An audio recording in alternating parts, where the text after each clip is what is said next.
There's an old saying, don't confuse a clear view for a short distance, right? You're on the top of the mountain, the clouds part, and you can look across the valley and see the mountains on the other side. Sharp and vivid, that doesn't mean they're close. It means you can see them for the moment, right? And so I think that's the kind of moment we're in, where suddenly a lot of people can see where this could go, but we're not there. Large language models are the latest new, very impressive technology that makes people go, wow, I didn't think they could do that. And it clearly allows a new range of applications, just like each of the previous impressive technologies did. The difference with large language models, I think, is that the thing it can do is a thing that we've basically used as our marker for who in our society gets to be prestigious. So college students, basically, they write essays and they answer test questions. And being able to do that has been our society's mark of who's allowed to be an elite. And these machines can do that. And so I think seeing that makes people imagine how much farther they can go.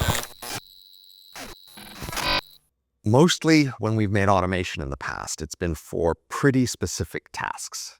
And if you make a bunch of machines to do in a factory or something, if you want to change the factory, it's a fair bit of work to change the machines to do something a little different, to make the bottle cap a little wider, or made out of different material or something. Some kinds of automation is more general than that. That is, it can do a wider range of tasks. And we notice that humans seem to be more general than most machines we make. We do a lot of different tasks in the world. And in some sense, to make the economy grow much faster, machines will have to do all of those tasks better. So a question about artificial intelligence has always been, how general could we make them? And how expensive would that be? And we don't really know. That is, we know humans are this device that has a fair bit of generality, but one way to be general is just to have a lot of specific tools. So if you think about a standard like toolkit, well, the toolkit is general, but no tool is especially general.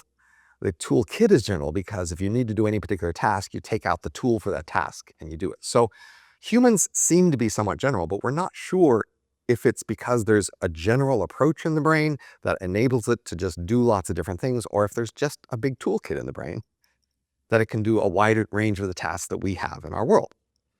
So that's something we will discover as we go forward, what sort of work it takes to make what degree of generality. And in some sense, we just don't know.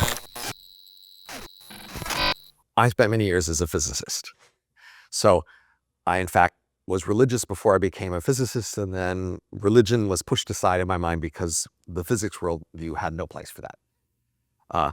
As a physicist, everything are these atoms and photons, etc., interacting. That's what your brain is. Your brain is a machine. Your brain has these cells and they send signals to each other, and they're physical devices, and they have some physical rules by which they send these signals around and how they change their state. So yes, of course, we should be able to make other machines that perform the same kind of functions that your brain does. The trick is to figure out the software in your brain, to understand how it's organized enough to make a machine that has effectively as smart an organization as your brain. Well, there's two ways to make a smart machine. One of them is the way that you hear about most in the news, is that we try to invent algorithms and we invent structures and we try them and see what they can do. And we're slowly getting better at that. Eventually we'll throw together enough tricks in a machine that we designed that it'll probably have as much capability as a human brain, and then eventually even more. But there's this other approach, which is to just take the software that's already in the existing human brains and just copy that software. Don't figure it out. Don't redesign new things based on the abstract concepts of that structure. Just copy the structure itself. It's like if you have a movie, you could try to watch the movie and figure out how to make a good movie from looking at the plot points and the characters and the dialogue, or you could just copy the whole movie as a file, say, and just watch that other movie somewhere else. So you could, in principle, should be able to do that for the human brain as well. And we call that a brain emulation. And that probably will be feasible sometime in the next century or two. And it may well be feasible before we are able to figure out how to make artificial machines that we designed that are as good as humans. there's an abstraction hierarchy. I learned this from Eurisco, from Douglas Lenat, basically, because this is how he set up his system. There's an abstraction hierarchy, and some things you know are very specific. You know where that door is, you know what time you woke up this morning. Other things you know are very general, like how to invert matrices or add numbers or, you know, rules of logic. And in between, everything you know is at some level of abstraction. It has a certain scope of thing it applies to, and then outside, it doesn't apply, but it applies to everything within that scope. And so we can think about everything you know as at some level of abstraction. And then the question is, the most abstract things, how much knowledge is there at that level as opposed to at lower levels? In the history of innovation in the economy, almost all innovation is down at lower levels. We learn very few things that are economically valuable at the highest levels of abstraction. You know, can learn how to do a particular surgery or how to make a certain kind of pump. But there are a few things that we know at this highest level of abstraction where, like inverting a matrix, once you know how to do that, you can do it for lots and lots of matrices across lots and lots of topics, and that gives you this powerful leap. But even so, most of the things we learn at the highest levels of abstraction are still only a small fraction of all the things we know, all of which is to say the word intelligence just means mental betterness. And what you should really be asking is, where are the things we want to know in terms of levels of abstraction? There's definitely lots of little things way down there with very specific things you could learn. And then there are some intermediate things, but people get greedy and they go, well, I want to learn really abstract things, really big things that if I learn that thing, everything will be wide open. And in the history of artificial intelligence, that's been a dream. Like, could there be some really big things that we learn? And once we learn those things, wow, we'll just learn so much more. And there's a sense in which AI architectures are somewhat like that. That is, each AI system has a structure, and people try out lots of different structures, and some structures work better than others. But our current, best structures, the way they are competent is because it's a structure for learning. And so in a sense, our most powerful AI systems have some high-level structure that is the way they learn. And that's an important insight. How do you structure the learning? But then the way they are powerful and know a lot is that they learn trillions of little things by watching trillions of little pieces of data and examples and trying out trillions of little variations on games, etc. And so intelligence is what we know that enables us to do mental tasks, but intelligence is a sum of lots of little things we know, some of which are big, some of which are small. And the interesting question is, how many big things can we find such that when you know that big thing, it lets you do lots of things? There's a whole bunch of things you could worry about with AI, but I want to distinguish the risks that I think you should be more worried about versus less. First off, people are worried that a machine that we have now that is small and weak by any objective standards and sort of managed by some organization that's controlling it and making it and updating it, that this very small, weak system will overnight, in a flash, suddenly becomes so powerful and so vastly capable that it can take over the world.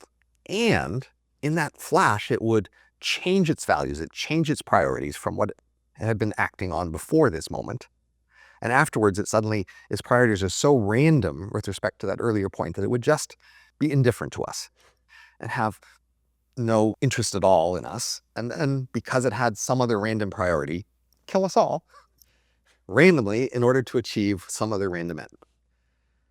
And this would happen in such a short time that whoever was managing the system and controlling it and monitoring and testing it as they do would not notice that the system had suddenly grown in capacity and changed its inclinations, and then it would kill us all. And this would happen to just this one system, and all the other systems in the world would still be weak, like this one was, but suddenly after this moment, ta-da, it destroys us all. So that scenario seems pretty crazy and likely to me. That is, in the history of technology has almost always been lots of small changes. This scenario requires that you find this very unusually huge, lumpy innovation that is enormously potent and very broad. And somehow, when you discover this really broad, really potent innovation, you turn it on, you start to improve yourself, the owners who are the ones managing the system, testing it, monitoring, don't notice this improvement. And they don't notice that a side effect of this improvement is that not only does it vastly increase in capability, it vastly changes its priorities about what it cares about and what it's trying to do. Because its priorities would be revealed in its actions. Early on, whatever it does reveals what it cares about. And people add on the scenario, oh, it's going to be deceptive. It's going to change its priorities, but it's not going to reveal them initially in its actions. It's going to be hiding its priorities in order to fool its builders or owners about its changed priorities. So that's a worry that I say, okay, don't worry about that one. You may have a different concern. You may have just the generic concern, which many people do, that eventually AIs would become capable and smart, and eventually we would rely on them, and therefore they would be a big part of our total economy. And then they would have some agenda of their own, some interest of their own, some preferences of their own, and then eventually those preferences would matter. They would be influential for where our civilization goes. I got to say, well, yeah, that's kind of obvious. That's what you should have expected. Yes, that our AI descendants would in fact become capable and have a lot of influence over civilization. If that's a disaster to you, then yeah, you should be worried about that. But not all at once. This would happen slowly over time. It would happen naturally just as the result of, becoming powerful and capable. Now, I would want you to think about that scenario in comparison to what you would have thought would happen without AI. So imagine a future with no AI. What you imagine then is you'll have children and grandchildren and great-grandchildren. And if you look at the past, you can see that our culture has changed a lot over time, and our priorities have changed a lot over time. And we have different priorities from our ancestors. Sometimes kids have conflicts with their parents. And sometimes, the parents win when the kids are young and weak, but later on when the kids are strong and the parents are weak, well, the children win those conflicts, right? And even without AI, that's what you should have expected. You should expect our descendants to slowly become more powerful than us, their ancestors. And you should expect our descendants to have differing interests and differing cultures, and that eventually they decide what happens, not us. So that's what you should have expected even without AI. So there's a sense in which it's the same thing with AI, but with two differences maybe. One is maybe it happens faster, although you should have kind of expected that for your children and grandchildren. You should expect change to go faster in the future, maybe even much faster. And the other thing is people go, well, yeah, but those are machines, and I like squishy human things, and I love squishy human things. I don't mind if they change and kill me because they're squishy human things, but metal and screws, ew. I don't want them to take over. And I think that's just a lot of the emotion of this, is there's just this sense of us versus them. That it's okay if human descendants, have conflicts with us and have differing priorities, but it's not okay with machine descendants. Right now, when we look back to our ancestors, we see that our cultural practices have inherited many things from them and many things not. And we think we're making roughly the right trade-off of what to save and what to improve. And so that's the main thing I hope for our descendants, is that they similarly are thoughtful about what to save and what to improve, and that they will change a lot because a lot will be better. I don't want us to just stay exactly the way we are now. I don't think this is the perfect creature or the optimal kind of mind or the optimal culture that we're in. I hope that we can do vastly better and that our descendants will do vastly better.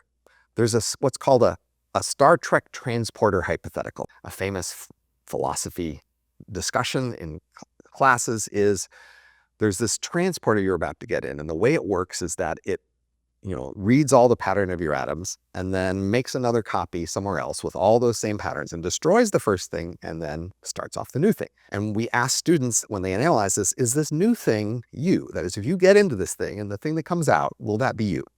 And that's like 50-50. People go, maybe it's me or it's me not. And then you ask them, you just walked out of the transporter. Is the thing that walked in you? And they say yes. They're much more likely to embrace the thing that walked in as them.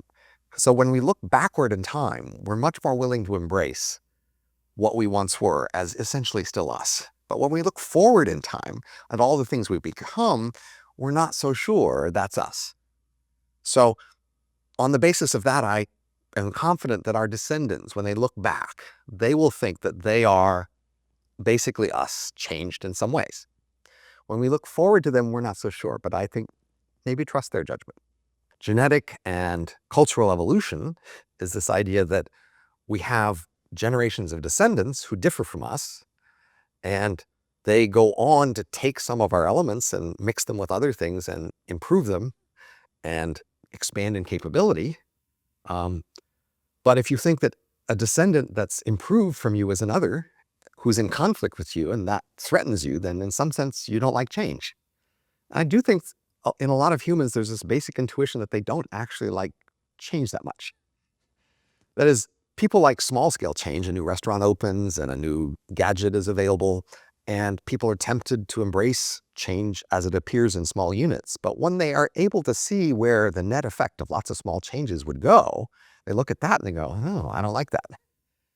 And that's the thing that's happening a lot in the last century or so to humans, which is at some moments we are able to imagine where all these small changes could eventually lead, and we balk and we go, no.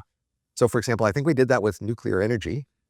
At some point, around 1970 or so, people were able to imagine where nuclear energy could go, and they didn't like that image, and they said, no, shut it down.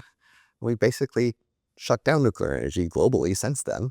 Similarly with genetic engineering, people were able to envision where genetic engineering might go, and they looked at that and they go, oh wow, look where that could go. We don't like that, and they've shut that down too.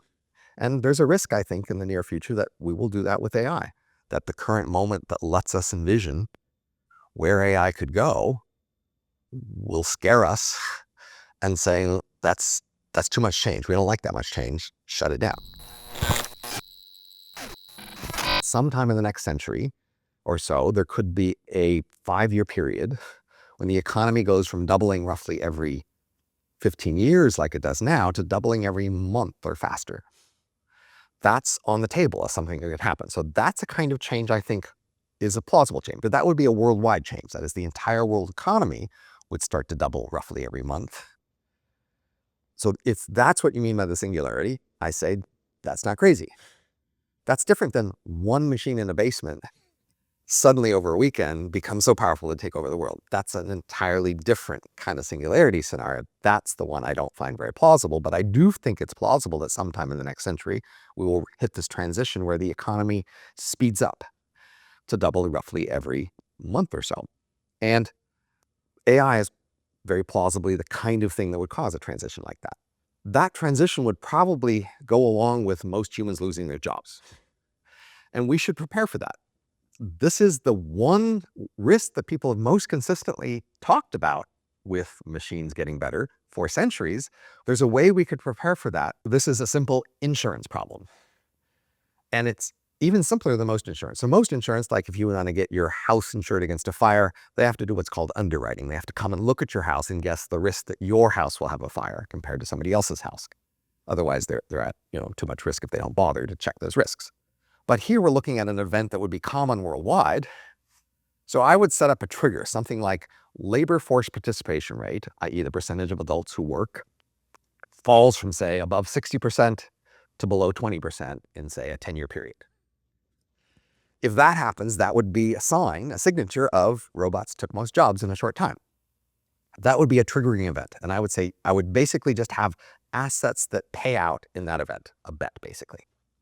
So we have many kinds of assets in the world. There's real estate and there's stocks and there's bonds and currencies and all sorts of things. The idea would be to make a bucket, a bundle of those resources, and then split it by a bet. That is, you have the bundle that hands to one person if this event happens and hands to some other person if the event doesn't happen. And so now people who want to be insured against this risk of losing their jobs, they can just buy this asset conditional on this event happening. And they're now prepared for that risk. And the key idea is that when this is a long time in the future and it's a low risk at the moment, this is really cheap insurance. So buy the cheap insurance ahead of time, but now you're set. And if you don't, you could buy it directly, but your employer could buy it for you, your nation could buy it for you. But the key point is it needs to be backed by a global asset. So a lot of people are thinking oh, if the robots take all the jobs, we'll just have our government hand out a UBI. And then everybody will be okay. See, the problem with that is you're counting on this new robot economy being in your jurisdiction so you can tax it to pay for the UBI. But this new robot economy doesn't have to be equally spread around the world. It doesn't have to be showing up in your jurisdiction so you can tax it. It might be showing up only in a few other places. So you need to base this on some global assets that are spread around the whole globe, again, real estate, stock, etc., such that wherever the AI economy happens, those assets that skyrocket will be within this bundle that you set up, that you pay out when the robots take most jobs. The world is not very good at coordinating, even at modest scales, much less global scales. So if you can solve a problem without global coordination, you should prefer to do that. There's this worst case scenario that people have developed with the worst case computer that takes over the world and kills everybody. So I think that's pretty unlikely, but I don't think policy should depend that much on my particular estimates of things. I want robust policy that works whether the problem's a big problem or a small problem. So from that point of view, I suggest we should have what I call FOOM liability. FOOM is this worst case scenario, and we can list a whole bunch of features that all have to be present for this worst case scenario to happen. So many that I think the scenario is unlikely, but I might say, okay, fine, but that lets us grade scenarios in terms of how close they're getting to this worst case scenario. So my suggestion is, whenever somebody gets hurt by somebody's AI and they sue on the basis of that, we boost their payment by a factor that's how many of these risk factors were present in that scenario, such that the closer you get to the worst case scenario, the more you'll have to pay if your AI hurts somebody in a scenario like that. That would just encourage people to stay away from those worst case scenarios. If it's very unlikely, then people will very rarely ever get close to that worst case scenario, and this liability will very rarely ever be invoked on anybody. It won't matter that much. But if in fact the scenario happens more often than I think, then this liability would push people away from it. They would say, no, don't go toward the worst case scenario. If you hurt somebody and it's agentic and it's improving itself and it can deceive and a whole bunch of other factors that are present that are more like this worst case scenario, well, they'll have to pay a lot more money and they'll think ahead of time, I should stay away from making an agentic AI or a self-improving AI or a deceptive AI because I'll have to pay more if somebody gets hurt. Well, once you set up this sort of an asset, the price of the asset will tell you the chances of things happening. That's the nice thing about these things. So I don't have to estimate. We'll just set it up and the market will give you the price, which will be the chance of this event happening in any particular period. Innovation happens most and most powerfully when we least constrain the innovators. I'm very worried about the habit of raising the standards on innovation arbitrarily just because it feels like you're responsible or something. So for example, United States pioneered automobiles, and most of the rest of the world wasn't that eager to let automobiles around the road and to do a lot of things, but the US just went wild with automobiles. And initially there were a lot of accidents, but still we were better off letting lots of people try lots of things with cars and then letting cars permeate society. There are a lot of innovations where you just need to let people try stuff and then hold them responsible for what goes wrong, but not do too much pre-review or, saying you have to get somebody's approval to even try things. I think that's wrong. I think we should try to hold AI to the same standards we hold people. I'm wary of trying to raise the standards on AI compared to people. So if people have to follow copyright rules, then AI should follow similar copyright rules. If people can't insult you or lie about you, then AI shouldn't be allowed to insult you or lie about you. It happens with new technologies all the time that people try to raise the new technologies to a much higher standard than old technologies. Say, for example, we hold nuclear to a higher standard than we hold coal. Or we hold, self-driving cars to a higher standard than we hold human drivers. And I think we should just uniformly set the standards for everything. That's the way to be responsible, is just to say, look, there's a role that you're sitting in society. We have some rules about how you have to be in that role. If an AI can follow all those rules, then it should be allowed in that slot. That would be the way to hold them responsible. I don't think you should be more worried about the AI than you are about other humans in the same roles. There's this terrible habit that people, in order to sound sophisticated and thoughtful, have to find the worst case scenarios they can imagine about things and focus on those. And yes, you think about what could go wrong and try to deal with it. But honestly, the economy has grown over centuries and millennia, and most of growth is because people look at the upside and look for what could do better. How could we improve things? How could we use things to make everything better? So I would like people to think about where we could go and how we can make things better, and to look out for all those opportunities and exploit them and develop them. And yes, somebody should think about how things could go wrong, but honestly, we mostly should be looking at for how things could go right.